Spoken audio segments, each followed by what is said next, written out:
안녕하세요. 수원청소년문화센터 국제친선 동아리에 소속된 조연규라고 합니다. 수원시 평생학습축제의 집콕 세계여행 프로그램에 참여하신 모든 학생분들 환영합니다. 제가 앞으로 소개해 드릴 국가는 베트남인데 제가 한번 공유해 드릴게요.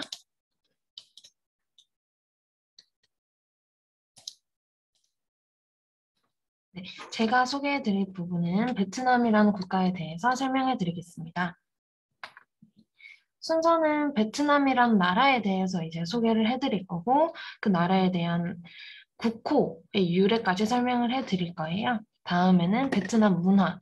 베트남 문화에는 여러 가지 문화가 있었는데, 교통수단, 음식 문화, 그리고 다양한 축제에 대해서 간단하게 살펴볼 예정입니다. 다음으로는 베트남의 관광지에 대해서 살펴볼 건데, 저희가 뭐 예를 들어 베트남을 간다면 꼭 들려야 할 유명 장소 같은 걸 알고 있으면 좋을 것 같아서 어, 넣었고요. 그 다음에 베트남에 대한 간단한 OX 퀴즈까지 진행할 예정입니다. 베트남이란 자, 베트남이란 나라는 수도는 하노이, 인구는 약 9,400만 명 정도 되고, 언어는 베트남어를 쓰고요. 정부 형태는 우리나라와는 다르게 사회주의예요.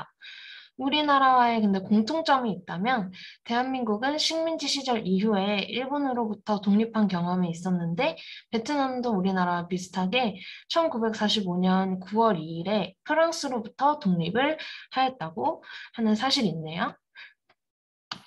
다음으로 베트남의 위치는 이렇게 보시면 월남이라고 되어 있고 사실 베트남의 정식 명칭은 베트남 사회주의 공화국이라고 해요.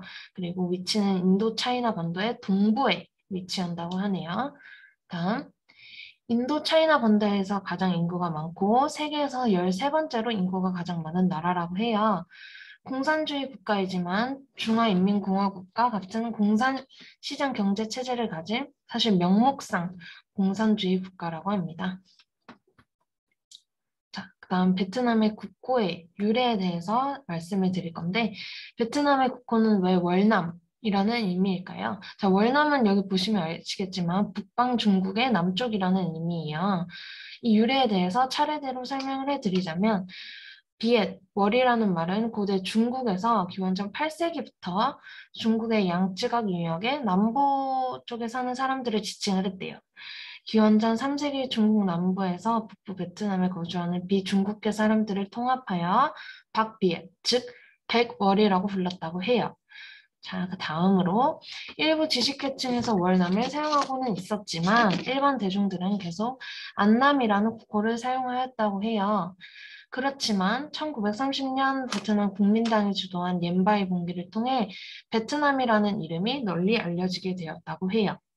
다음에 베트남이 이제 그러한 이름이 공식적으로 사용된 것은 1945년이에요. 1945년 10월 베트남 마지막 왕조인 황실 정부에서 베트남의 국호를 명명을 했고 같은 해 9월 하노이의 공산 정부에서 공식적으로 베트남 이름을 명명했다고 해요. 자, 가장 중요한 이제 베트남의 여러 가지 문화에 대해서 배울 건데, 베트남의 문화는 뭐 드라마, 영화를 통해서 뭐 쉽사리 접할 수는 있었겠지만, 간단하게 제가 설명을 드리겠습니다. 첫째, 베트남의 교통수단을 보면, 베트남에는 오토바이 천국이라고 할 만큼 오토바이가 정말 많아요. 왼쪽 그림을 보면 알 수 있으시겠지만, 이런 도로에 자동차보다 오토바이가 더 빽빽하게 차 있는 거 볼 수 있죠. 이렇게 오토바이가 정말 많고 여기 동그라미 원을 보시면 이게 비율인데 세마이라고 불려요. 베트남에서는 오토바이가. 그래서 오토바이가 이만큼 반 이상을 차지할 만큼 많이 되어 있고 그 다음에 오토바이 택시 라는 세움이라는 것도 많이 있고 그 다음에 우리나라처럼 이렇게 딱시라고 부르는 택시 문화가 유행을 하고 있다고 해요. 자, 첫째로는 세마이라는 오토바이, 둘째로는 오토바이 택시인 세움, 마지막으로 우리나라와 같이 택시를 많이 이용한다고 해요. 베트남에서는 기사님이 거스름 돈을 주지 않는다고 하니까 팁 문화는 주의해야 한다고 보는 게 좋습니다.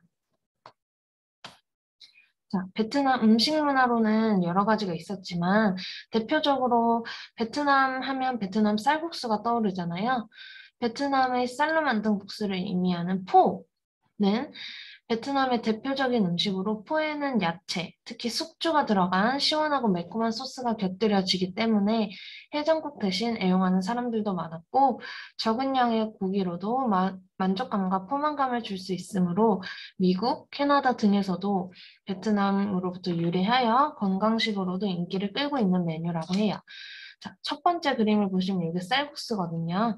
포라고 불리는 말이 필요 없는 베트남의 대표 음식 쌀국수 볼 수 있고요. 두 번째는 껌딴, 껌슨이라고도 불리는 음식인데 이 음식은 밥 위에 숯불 돼지고기 구이를 얹은 음식이라고 해요. 세 번째는 분틴느엉이라고 하는 음식인데 숯불 돼지고기 구이를 넣은 비빔면이라고 해요. 이 첫 번째는 대표 음식인 쌀국수고 두 번째, 세 번째 음식을 보면 알 수 있듯이 숯불 돼지고기도 대표적인 음식이 되었네요. 이렇게 숯불 돼지고기를 이용한 음식들과 베트남 쌀국수가 가장 유명한 베트남 음식 문화라고 합니다. 다음에 이제 베트남의 축제에 대해서 엿볼 건데 우리나라의 대표적인 축제는 뭐 여러 가지가 있겠지만 베트남에서는 우리나라보다는 축제 문화가 더 많이 발달해서 대표적인 축제 문화만 제가 가지고 왔는데 첫 번째는 바장마을의 연날리기 축제라는 게 있었대요. 자, 이 축제에 대해서 보자면 이 왼쪽 그림을 보시면 우리나라의 연과는 좀 다른 모양이죠. 되게 크고 되게 돛담배 같은 모양인데 이런 축제의 대표 프로그램인 연날리기 대회는 보통 음력 3월 15일에 열린다고 해요. 경연에 참여하기 위해서 전년도 8월부터 연을 만들고 준비를 해요. 연의 크기는 사실 제한을 두진 않는데요. 왼쪽 그림을 보면 되게 커 보이지만 여러 가지 크기의 모양이 있나 봐요. 연은 사당 앞, 논, 언덕 등에서 날려보내며 보통 한두 시간 동안 진행을 하는데 마지막 생존하는 연이 10개 미만일 때 사당 앞에서 심사를 받는다고 해요. 연날리기 대회가 성황리에 개최를 하게 되면 한 해 농사나 마을이나 가정에 좋은 일만 가져준다는 믿음을 사람들이 이제 갖고 있기 때문에 연날리기 대회는 마을 주민들에게 매우 중요한 행사로 인식되어 있다고 합니다. 자, 다음 축제는 틱감이라고 하는 밥짓기 축제가 있대요. 우리도 옛날 뭐 맷돌이랑 비슷하게 생긴 것 같은데 이 축제에 대해서 알아보자면 이 축제는 18대 흥왕 시대의 장군인 판떠이나 장군의 군사들이 전쟁에 집중할 수 있도록 주민들이 끼니를 챙겨주기 위해 밥짓기를 하면서 발생한 축제라고 해요. 이 대회의 경기는 물받기, 불 만들기, 밥 짓기의 세 단계로 나눠지는데 이렇게 물 받기, 불 만들기, 밥 짓기 우리나라랑 비슷한 것 같죠? 하지만 이 대회에서 밥을 짓는데 제한 시간은 2시간이고 밥을 가장 빨리 짓고 가장 부드럽고 맛있는 밥을 완성한 팀이 우승한다고 해요. 다음으로 하노이 지역 이외에도 전역의 다양한 지역에서 민속 행사로 많이 치러지는데 베트남이 오랜 전란을 겪는 과정에서 자연스럽게 발생한 축제라고 해요. 우리나라 이외에도 이렇게 밥을 이용한 축제가 있다는 게 되게 신기하게 받아들여진 것 같습니다. 다음에는 흥부엉 축제라고 하는데 되게 앞에 두 가지 축제와는 다르게 되게 화려해 보이는 모습이에요. 웅장하고. 이 축제에 대해서 말씀을 드리자면 이게 가마가 보이죠. 우승한 가마가 다음에 상사당에 오를 수 있는 자격이 주어지기 때문에 이 가마가 매우 중요한 역할을 한다고 해요. 흥왕의 유적지인 푸터성에서 3월 12일부터 시작해서 16일까지 축제를 열고 민족의 대축제로 여겨집니다. 대축제이니만큼 되게 화려하고 웅장한 것 같아요. 이 축제의 대표 프로그램은 마차 순례 행렬입니다. 인근 40여 개의 마을에서 화려하게 장식한 가마를 모시고 사당 앞으로 순례해요. 이렇게 축제는 다 보았고, 자, 베트남에 간다면 이제 꼭 들러야 할 관광지에 대해서 보겠습니다. 첫 번째 그림을 보시면 이제 베트남 관광지에서 이런 호수는 처음 들어보셨을 거라고 생각을 해요. 호안기엠 호수라고 하거든요. 이 호수를 이어 구시가지 거리라고 하는 거리가 베트남에 꼭 가야 하는 관광지라고 보고 있는데 이렇게 보면 이 관광지에 사람들이 이렇게 많이 모여 있는 모습을 볼 수가 있죠. 이렇게 호안기엠 호수 주변에는 역사 문화 예술의 집적지라고 볼 수 있대요. 호수 주변은 갤러리 등 문화예술 공간, 실크거리, 수공예품 등 진기하고 고유한 상품들이 즐비한 상권이 함께 발달하여 즐기고 볼거리가 많다는 소문이 많이 나고 있대요. 그래서 사람이 많은가 봐요. 이곳에서는 이태원을 능가할 정도로 많은 외국인들로 불려성을 이루기도 하고 제절되는 젊은이들의 열기 가용 광루처럼 팔팔 끓어오르는 곳이라고 해요. 음식도 저렴한 토속 음식부터 고가의 퓨전 음식에 이르기까지 다양하게 즐길 수 있고 음식뿐만 아니라 음료도 제공하는 카페들도 많다고 합니다. 이 거리에 가면 일단 가장 많이 볼 수 있는 건 아까 말씀드렸다시피 역사, 문화, 예술의 집적지라고 했잖아요. 그래서 그런지 갤러리나 뭐 그림, 수공예품들을 가장 많이 볼 수 있고 그 외에도 토속 음식을 많이 볼 수 있고 그다음에 퓨전 음식을 비롯한 뭐 음료들이 많이 있어서 베트남에 여행을 가게 된다면 꼭 들러보셔야 할 관광지인 것 같습니다. 다음으로 베트남 관광지 두 번째 관광지는 앞에 관광지와는 되게 다르게 사람이 별로 없고 정말 자연 중심적인 관광지인데 하롱베이 하늘에서 내려온 용이라는 뜻의 하롱베이 관광지라고 해요. 저는 이 관광지를 한두 번 정도 들어본 것 같은데 학생분들은 들어보셨는지 모르겠어요. 이 하롱베이라는 관광지는 하는 내려온다라는 뜻이고 롱은 용이라는 뜻으로 하롱이란 하늘에서 내려온 용이라고 해요. 그래서 지금 되게 하늘도 푸르르고 되게 바다도 깊고 넓어 보이고 되게 웅장하죠. 밑에 그림을 봐도 이 관광지는 베트남 북부에 있는 만으로 2,000개의 크고 작은 섬, 및 석회암, 기둥 등을 포함하고 있는 만으로 세계 자연유산으로 등록된 베트남 제1의 명승지예요. 보통 하노이에서 하루를 숙박하고 새벽에 출발하는 경우도 있지만 하노이 노이바이 공항에 도착하는 대로 바로 하롱베이로 직행해서 호텔이나 크루즈에서 숙박도 할 수 있다고 합니다. 네, 감사합니다. 들어주셔서 감사합니다.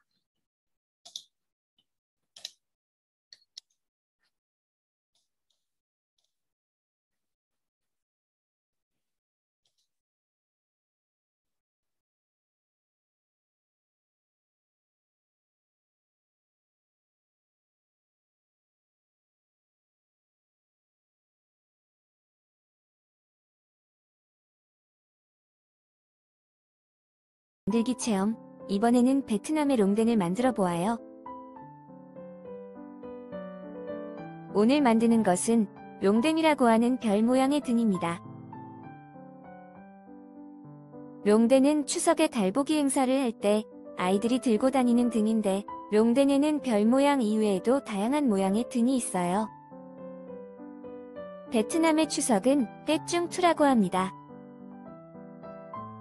우리나라처럼 공휴일로 지정되지 않았지만 서로에게 마음이 담긴 선물을 하고 수확에 대한 감사를 전하는 것은 비슷해요. 베트남의 오래된 기록에 의하면 낮에는 조상들에게 제사를 지내고 밤이 되면 상을 차려놓고 달을 본다고 되어 있어요.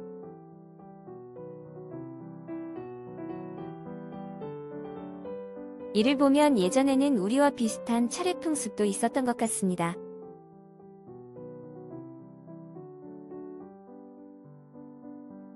현재에 와서는 베트남의 떼쭝투는 아이들을 위한 축제로 자리 잡았습니다.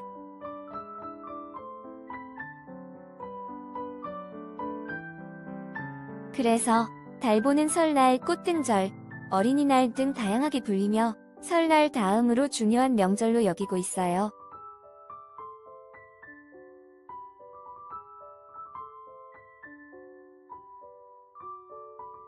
떼쭝투가 되면 베트남에서는 그동안 소홀했던 아이들을 위해 장난감이나 과자 등을 선물하고 함께 식사하는 등 가정의 화목을 다지는 시간을 가진답니다.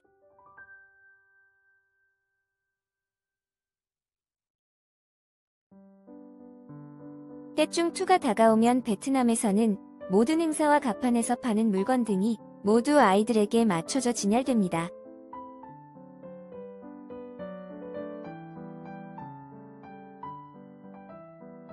아시아의 많은 나라에서 추석을 쇠지만 아이들에게 집중된 나라는 베트남이 유일합니다.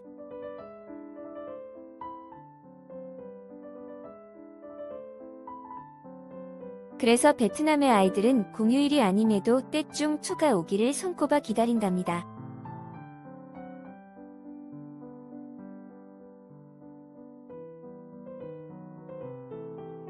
우리가 만드는 롱대는 베트남의 전통적인 추석 놀이입니다.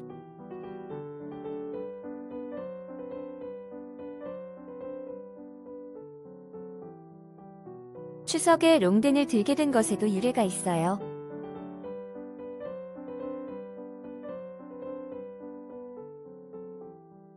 오랜 옛날 추석날 밤에 나가면 물고기 귀신이 나타나 사람들을 죽인다고 해서 사람들은 무서워서 밖으로 나가지 못했어요.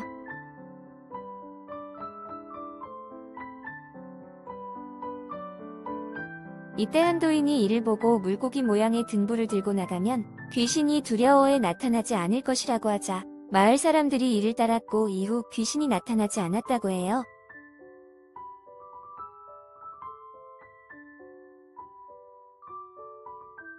그때부터 사람들은 추석이 되면 등을 만들어 불을 밝혔다고 합니다.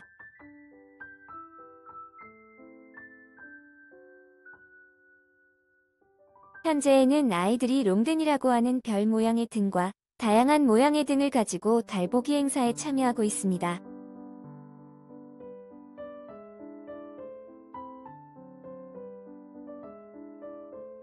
롱댄에 관한 이야기를 전하다 보니 벌써 마무리 단계까지 왔군요. 여러분이 만든 별 모양의 가장자리를 더욱 화려하게 꾸며줄 장식을 붙일 겁니다.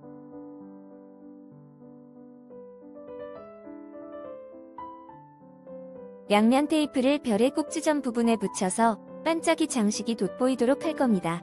반짝이 장식이 있으면 불빛에 더욱 화려해 보이겠지요?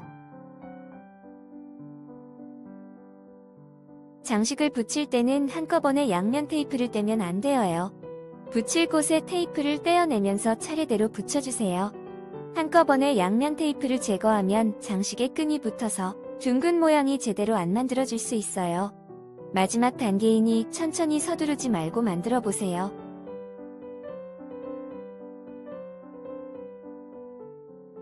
별가장자리에 둥글게 장식을 붙였으면 풍선 막대를 롱댄에 연결해주세요. 별의 꼭지점에 있는 포디 프레임의 흰색 연결고리에 끼워주면 됩니다. 잘 끼워지지 않으면 테이프로 연결해도 좋아요.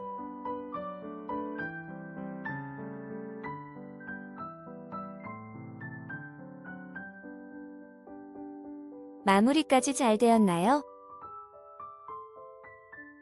우리도 오늘 만든 롱댄을 들고 친구들과 달보기 체험을 해보아요. 롱댄이 달처럼 여러분을 환하게 비춰줄 것 같네요. 수고 많으셨습니다.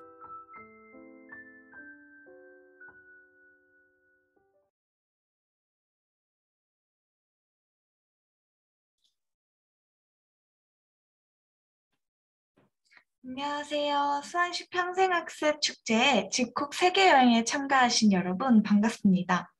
저는 수원 청소년 문화센터 국제 친선 동아리에 소속되어 있는 송정우라고 합니다. 저희가 코로나로 인해서 세계여행을 떠나지는 못하지만 집에서나마 우즈베키스탄에 대해 알 수 있는 시간이 되게끔 준비해봤어요. 재밌게 봐주시면 감사하겠습니다.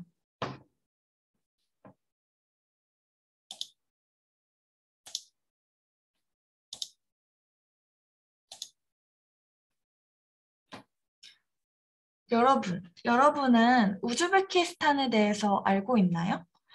혹은 우즈베키스탄 사람들을 만나본 적이 있나요?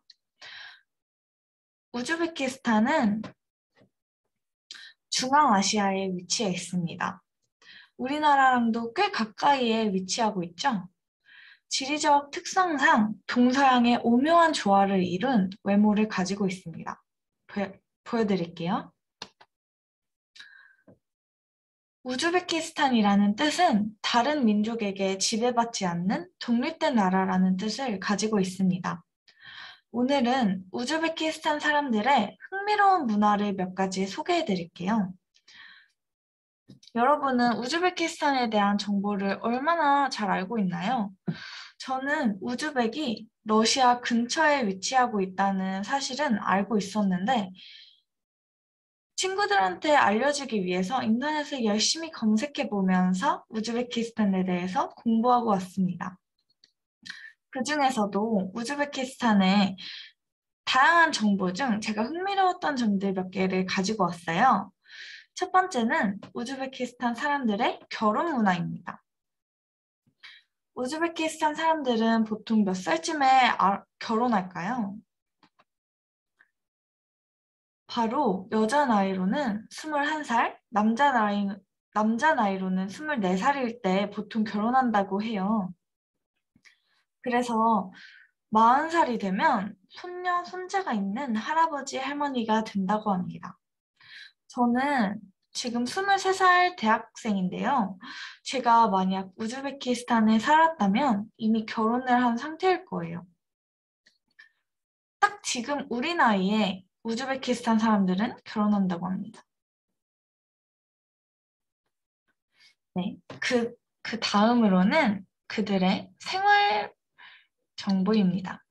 우즈베키스탄 사람들의 생애 최고의 행복을 무엇이라고 생각할까요? 그들에게 생애 최고의 행복이란 배부르고 풍족하게 많이 먹는 것이라고 합니다.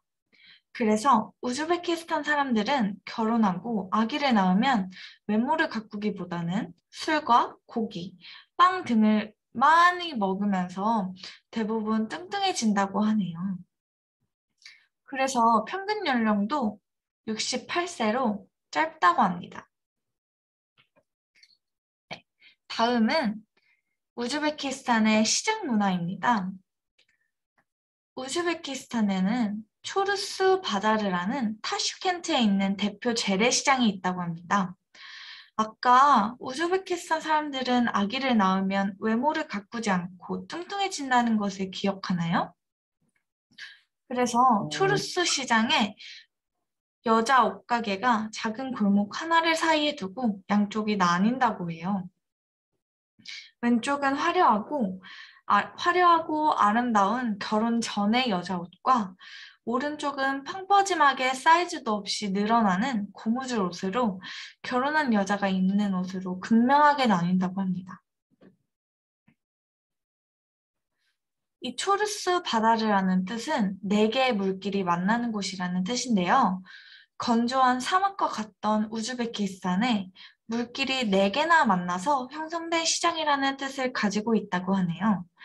예전부터 중국에서 또 유럽 각지에서 몰려든 많은 사람들이 북적이며 물건을 사고 파는 모습이 떠올려지지 않나요?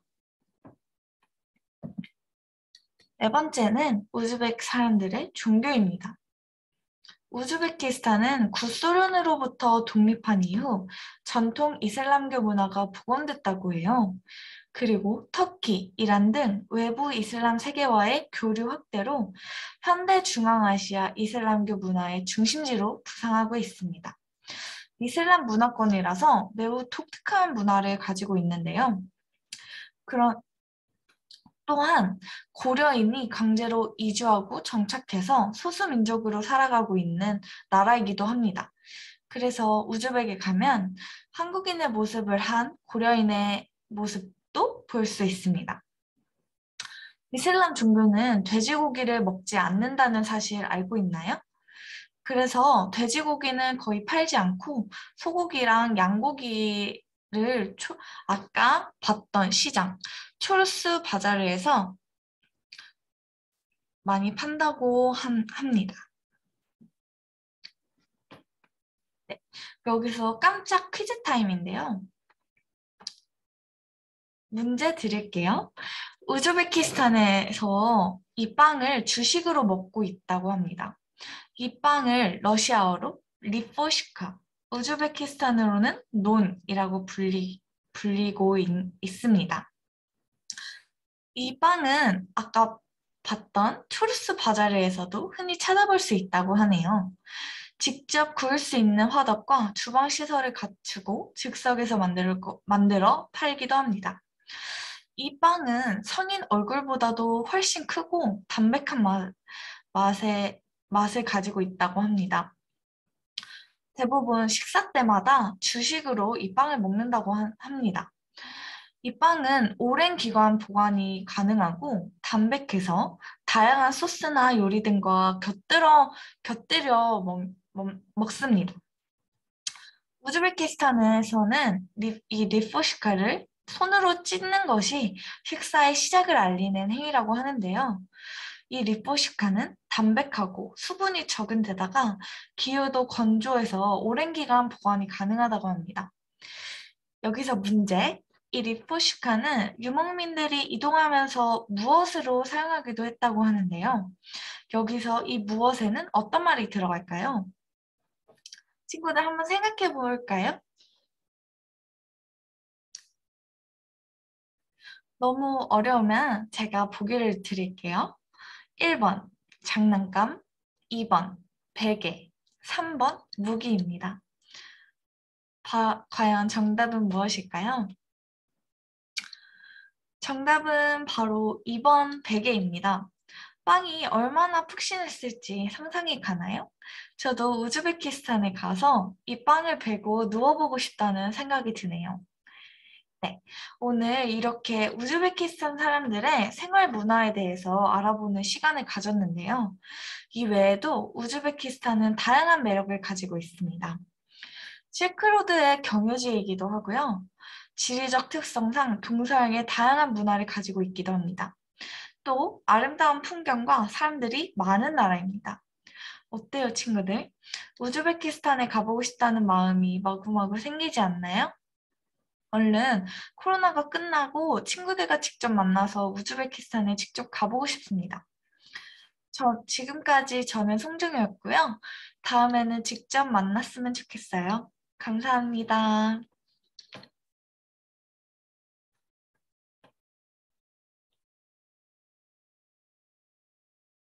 는 다문화 교구 만들기.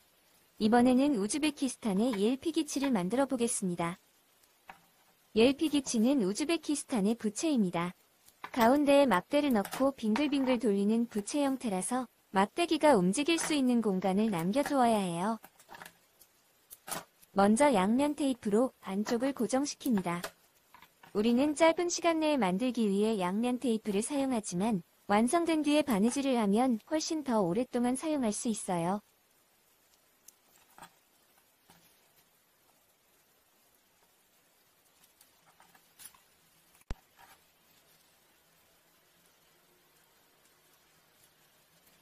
양면 테이프를 모두 떼어냈으면 반으로 접어주세요.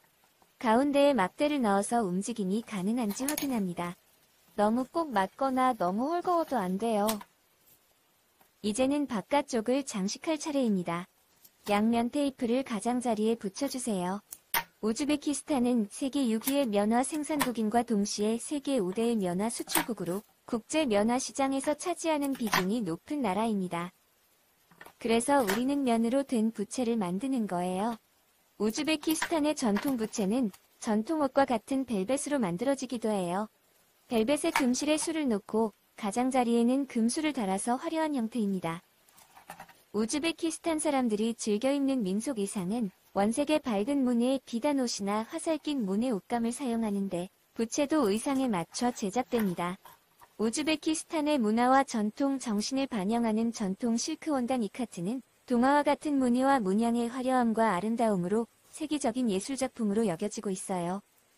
우즈베키스탄의 화려한 부채와 어울리게 우리는 레이스로 장식을 할 거예요. 양면 테이프에 레이스를 접어가면서 천천히 붙여주세요. 곡선의 가장자리 부분은 주름을 좀 더 넣어주면 자연스러운 형태가 됩니다. 레이스를 모두 붙였으면 테이프에 잘 붙도록 꼭꼭 눌러주세요. 막대를 가운데에 넣고 움직임을 확인해주세요. 옐피기치는 좌우로 흔드는 것이 아니라 막대를 들고 빙글빙글 돌리는 부채입니다. 그래서 천이 막대에서 빠지지 않도록 막대의 양쪽을 고무줄로 묶어주어야 해요.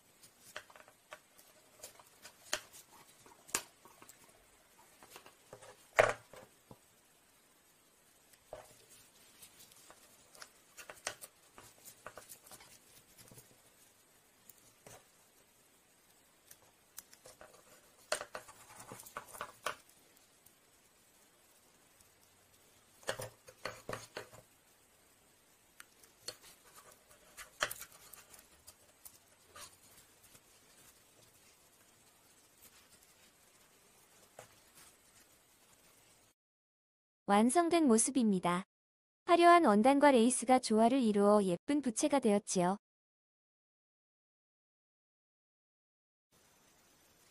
부채가 잘 만들어졌는지 확인해 볼게요. 빙글빙글 잘 돌아가지요?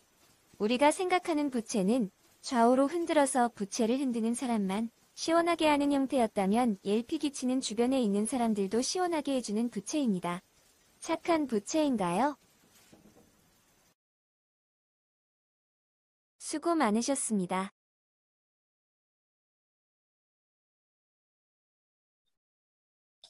여러분, 안녕하세요.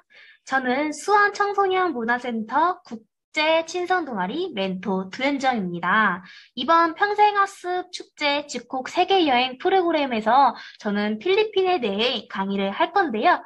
여러분, 혹시 필리핀에 대해서 많이 들어보셨나요? 지금 코로나로 인해 해외여행을 중단됐지만 마음만은 필리핀으로 떠나게 준비를 했습니다. 다들 필리핀 여행 다들 가보실까요? 고고!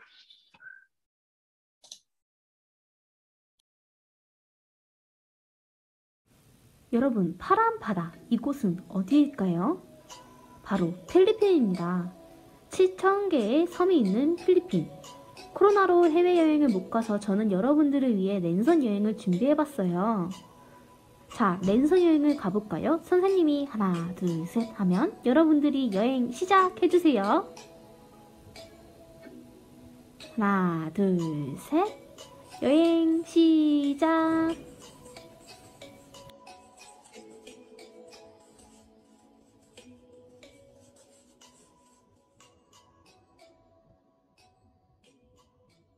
필리핀은 다양한 교통수단이 있습니다. 나눠드린 키트도 필리핀의 교통수단인 지프라는 필리핀 정통 마을버스입니다. 지프니는 미국의 군인 때 쓰던 지프라는 차를 개조시킨 버스입니다. 빨간색 동그라미를 보면 지프니가 보입니다. 키트를 완성하시면 지프니를 더 자세히 알 수 있습니다. 이번 랜선 여행은 필리핀 관광지 보라카이를 가볼 거예요. 여러분들은 보라카이 혹시 아시나요? 엄청 유명한데요. 보라카이는 공항에서 2시간, 항구에서 배를 타고 10분 가야 합니다. 배를 타기 위해 짐을 옮기고 다들 조심조심 걷다 보면 배를 탑승을 합니다. 배가 정말 많이 흔들리죠? 역시 필리핀은 정말 섬이 많은 것 같아요. 그쵸?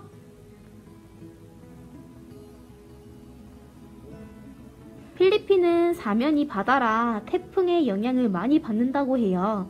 그리고 몇십 년 동안 다른 나라의 정복을 많이 받았다고 하네요.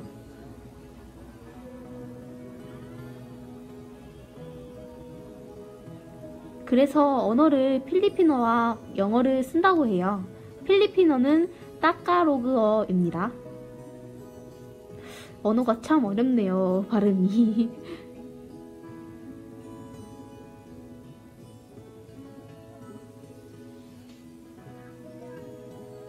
필리핀의 교통수단, 제일 많이 볼 수 있는 트라이시클입니다. 트라이앵글 아니고요, 트라이시클입니다.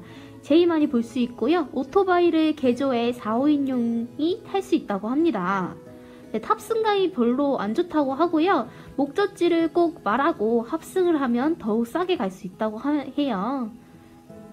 엄청 흔들리죠?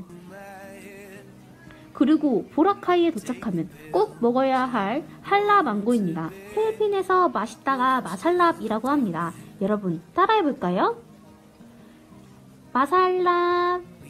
잘했습니다, 여러분. 아쉽게도 저가 준비한 랜선 여행은 끝났습니다. 필리핀 바다 정말 예쁘죠? 짧았지만 재밌으셨나요? 랜선 여행 말고도 더 재밌는 걸 준비했으니 걱정 마세요. 두 번째로 여러분 오징어 게임 들어보셨나요? 혹시 보셨나요? 어린이들은 안 보는 걸 추천해 드릴게요. 오징어 게임에 나오는 무궁화 꽃이 피었습니다 라는 게임에서 나오는 인형이 필리핀의 백화점 앞에 똑같이 나왔다고 하네요. 필리핀에서 이 인형을 스쿼드 게임 자이언트 돌이라고 부르기도 합니다. 우리나라에서는 이 인형의 이름은 영희인데요. 혹시 여러분 철수와 영희 아시나요? 저 때는 교과서에 나오는 이름이 철수와 영희가 1순위였습니다. 여러분들 교과서에 나오는 이름은 요즘에는 어떤가요? 그리고 필리핀에서 이 인형을 설치한 이유는 무당횡단하는 사람들에게 경고를 주려고 만들었다고 해요. 여러분들 무궁화 꽃이 피었습니다 라는 게임 아시나요? 저는 어렸을 때 진짜 놀이터에서 엄청 많이 했습니다. 갑자기 추억이 새록새록하네요. 요즘은 비대면 수업인가요? 저는 대학생이라 아직 비대면 수업을 하고 있습니다. 대면 수업 정말 하고 싶네요. 만약 대면 수업을 하면 친구들과 무궁화 꽃이 피었습니다 게임 한번 해보세요. 정말 재밌습니다. 진짜 친구들과 어울리기도 좋고 이걸 유명해져서 필리핀 사람들은 이 인형을 보고 진짜 게임을 하는 사람들도 있습니다. 정말 인기가 많아서 이 인형들과 같이 찍으러 오시는 분도 있으시고 거의 관광지가 되었다고 하네요. 포토존이. 그런데 여기 사람들께서 무궁화 꽃이라고 말을 하며 게임을 한다고 해요. 아마도 피었습니다를 잘 모르시는 것 같아요. 무궁화 꽃이 이러고 하신다고 하네요. 정말 웃기죠? 오징어 게임 이후로 우리나라 게임이 인기가 정말 많아졌다고 해요. 오징어 게임에 다양한 게임이 많이 있었는데 무궁화 꽃이 피었습니다 말고도 달고나 게임이 또 인기가 많다고 하네요. 여러분 혹시 달고나 게임 아시나요? 달고나 만들어 보셨나요? 저는 초등학교 앞에서 달고나 만드시는 분이 꼭 있으셔가지고 사 먹어서 이렇게 하고 그랬거든요. 진짜 재밌고 맛도 맛있고 이건 진짜 추천해드릴게요. 한번 심심하실 때 달고나 게임 추천드립니다. 이 외에도 필리핀은 우리나라 문화를 정말 좋아하고 잘 알고 있습니다. 여러분들은 필리핀 친구들에게 한국의 어떤 점을 소개하고 싶은가요?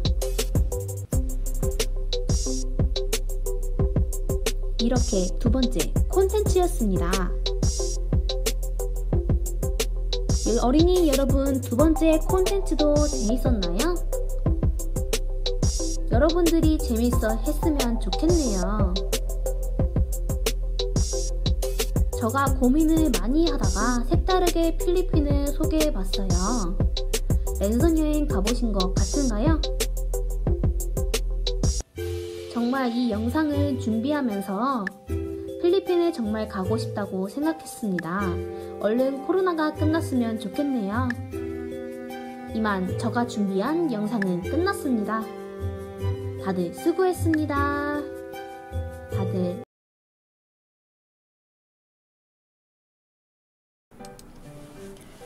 자, 지금부터 필리핀 지푸니 만들기를 시작해 보도록 하겠습니다. 자, 재료를 먼저 준비해 주시기 바랍니다. 체험 키트지에서 재료를 꺼내서 확인해 주시기 바랍니다.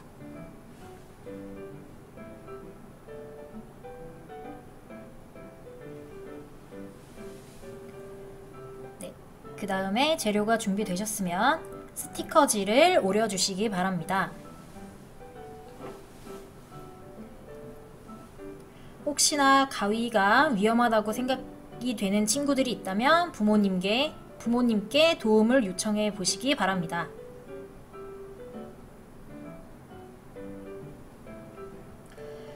우리나라와 달리 필리핀에서만 볼 수 있는 독특한 교통수단이 지푸니가 있는데요. 지푸니 말고도 트라이시클이라는 교통수단이 있다고 합니다. 트라이시클은 쉽게 말하는 오토바이라고 생각하시면 좋을 것 같아요. 지푸니는 미군이 쓰던 군용 지프를 개조하여 뒤편에 지붕을 얹고 양옆으로 길게 마주 앉는 자리를 둔 필리핀식 마을버스라고 합니다. 자, 이제 다 자르셨으면 우리가 잘랐던 스티커지를 버스 밖에 부분에 부착을 해줄 겁니다. 스티커지가 뒤에 떼는 게 굉장히 많이 있더라고요. 여러분도 차근차근 하나씩 떼어 보시기 바랍니다. 자, 이제 차체에 스티커지를 붙여 보도록 하겠습니다. 어느 쪽이 바깥면인지 확인해 보시면 좋을 것 같아요. 스티커지를 붙였는데 그 부분이 안쪽이면은 문제가 조금 생기겠죠?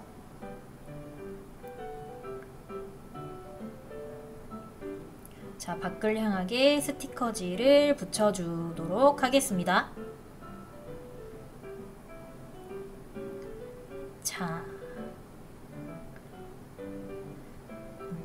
저는 지금 한쪽만 붙였는데 여러분들은 그 양쪽에 다 스티커지를 붙여주시면 되고요.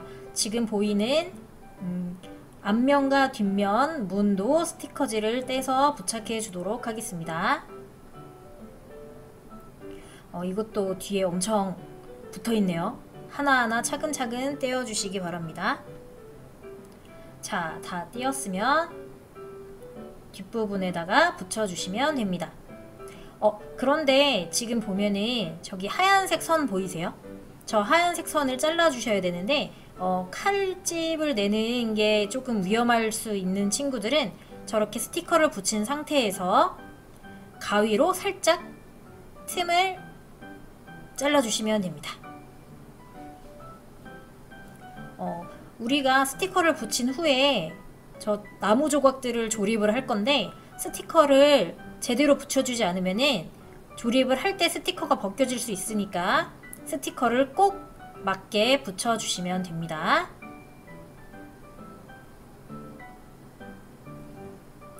자, 이 부분도 가위질로 틈에다가 가위질을 해주시면 됩니다. 자,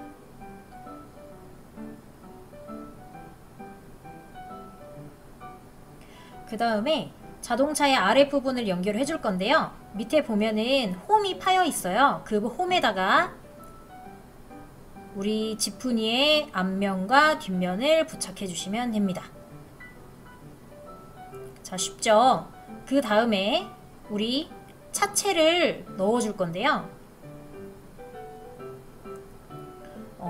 이거 차체를 넣을 때 밑에 부분까지 쑥 들어갈 수 있을 정도로 꾹 눌러서 차체를 연결해 주셔야 합니다.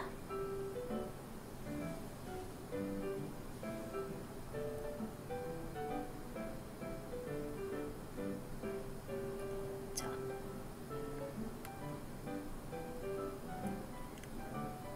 꾹 눌러주시고요. 자, 그 다음은 바퀴를 만들 건데요. 자동차 바퀴가 들어가는 부분에 칼집을 넣어야 해요. 여기 스티커에 보시면은 저기 파란색 동그라미가 보일 거예요. 그 파란색 동그라미를 원래 칼집을 넣는 건데 칼집 내는 게 위험할 수 있으니까 저렇게 선생님처럼 스티커를 반으로 접어서 십자 모양으로 가위질로 살짝만 틈을 내어주시면 간편하게 조립할 수 있습니다. 자, 그 다음에 스티커를 바퀴에 붙여주시고요. 혹시나 집에 연필이 있는 친구들은 저기 파란색 동그라미 부분에 구멍을 낼 수 있게 연필로 한번 밀어 넣어서 구멍을 조금 더 넓혀주시면 조립하기 편할 것 같아요. 자, 그 다음에 빨대를 이용해서 저기 구멍난 부분에 넣을 건데요. 혹시나 잘 안 들어가는 친구들 있으면은 빨대를 직각 부분으로 세워서 눌러주시면은 더 잘 들어가더라고요.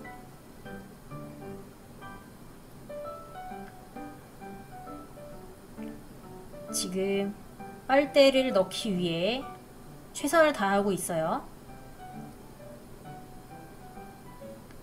자, 이렇게 빨대를 넣었고요. 저 빨대를 고정시키기 위해서 저기 꽃무늬 모양 별표를 이따가 넣어 줄 건데요. 일단 다른 쪽이랑 연결해 주고, 자, 이제 꽃무늬 고정링으로 바퀴를 고정해 보도록 하겠습니다.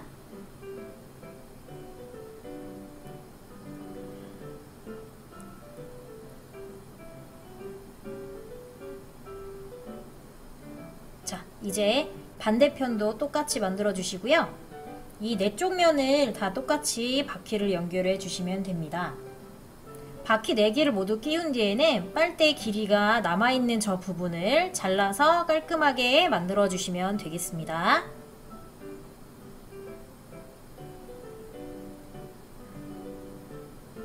자, 지푼이 완성되었습니다.